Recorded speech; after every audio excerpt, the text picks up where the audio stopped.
How you doing? I thought I would do just a quick update. Some strange times we live in. Last week, as part of the weekly lockdown learning series, I did a little piece on patterns of engagement and patterns of exploration. This is social physics, and these patterns are critical to healthy teams and healthy organizations. Now, if you missed the lockdown learning, I'll show you what I mean, because you can actually visualize this. So all human systems, human organizational systems, are patterns of relationships. Now, this is my immediate team in black and people that I talk regularly to. And then we have these lines in green with the individuals that I may not talk to as regularly, but are critically important. Why? So pattern of engagement, this kind of closer network pattern here is when you've got fair and frank exchanges between individuals in the team. That ensures team health, team levels of engagement, and so on. But these are patterns of exploration where I go beyond this team and I get new ideas, new thinking from diverse sources. This is really important. Why? Because yesterday I was watching the news and I was listening to the head scientist, ex-head scientist, scientific advisor for the European Union, talking about some of the delay in the UK's response to Covid-19. Now, there are a few reasons, but one of the ones that she pointed out was that you have scientific committees, an alphabet soup of committees with all kinds of acronyms and names, who advise the government. But here's the thing, those committees, the individuals who are in those committees, it's secret. And the chief medical officer has said that the notes and the conversations that these committees have had is going to remain secret. Now, what she was saying as an observation from the outside is, because they're secret and nobody knows who's in these committees, then other colleagues in that particular field of expertise who are sitting in universities and in medical organizations all around the world have no ability to share their views and their perspectives. So what happens? Well, what we know has happened is that from some of the minutes that have been released, is these committees have tailored their message to suit the politicians. Because to take the kind of action that was needed is, as you can imagine, for most politicians, unpalatable.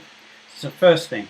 So they are crafting a message that's more palatable for these politicians. The second thing is that you start getting an echo chamber.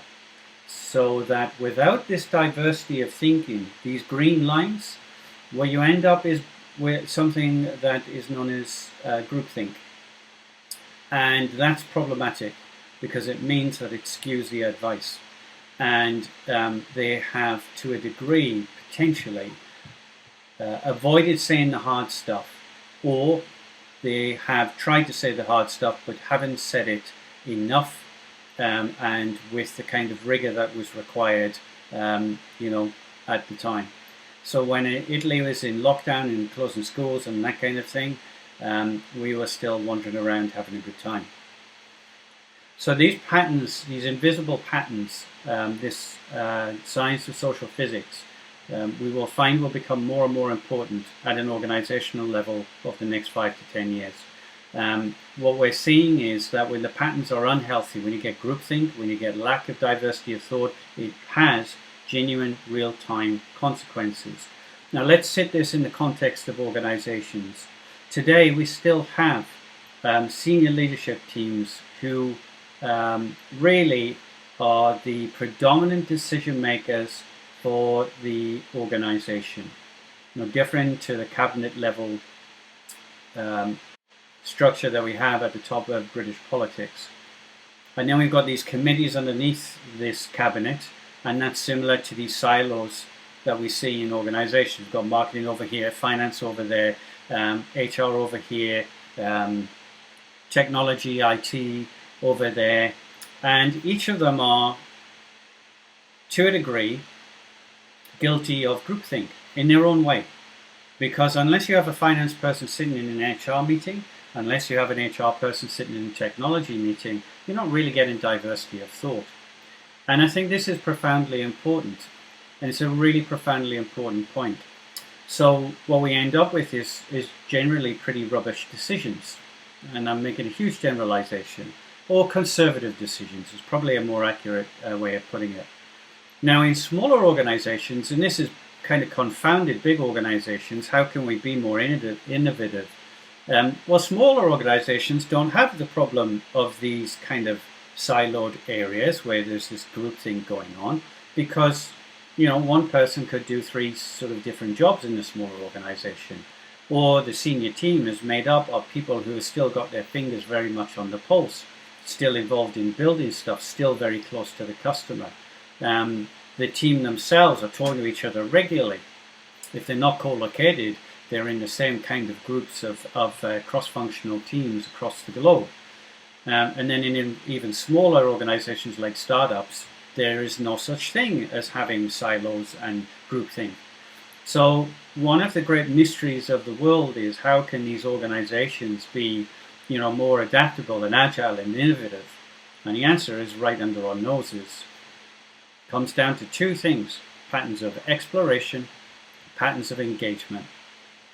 And the truth of the matter is that most organizations do not do patterns of exploration very well at all. And in some instances, it's actively discouraged. Now, there's a whole other conversation about, patterns of engagement, healthy teams. That's a whole other conversation. But what I just wanted to point out today, based on what I shared in the training last week, is that this stuff is invisible, but it has real world consequences. And for us, as people living in the UK, that meant a 3-week delay, give or take. And it certainly contributed to it. In an organizational context, this lack of exploration means that the decision making is conservative, the strategy is compromised, and there is no courage in terms of going out and doing some crazy stuff. And now's the time for crazy innovative stuff, if ever there was. So I thought I would share that with you. We live in fascinating times. Everything I've taught about human systems over the last 12, 15 years, I'm starting to see very visibly. We've got scientists talking about behaviors at scale, and we've got quite senior people talking about their organizations needing to be more adaptable and innovative and agile. And we've got politicians who are starting to understand that these networks of human relationships profoundly affect outcomes. And we're all behaving quite well in the UK at the minute, and we're all still in lockdown, and that is the difference between failure and success. So, interesting times. I thought I would share this with you, and I'd love to hear your opinion too. I'd love to hear your thoughts and your experiences, both either of the lockdown and within organizations.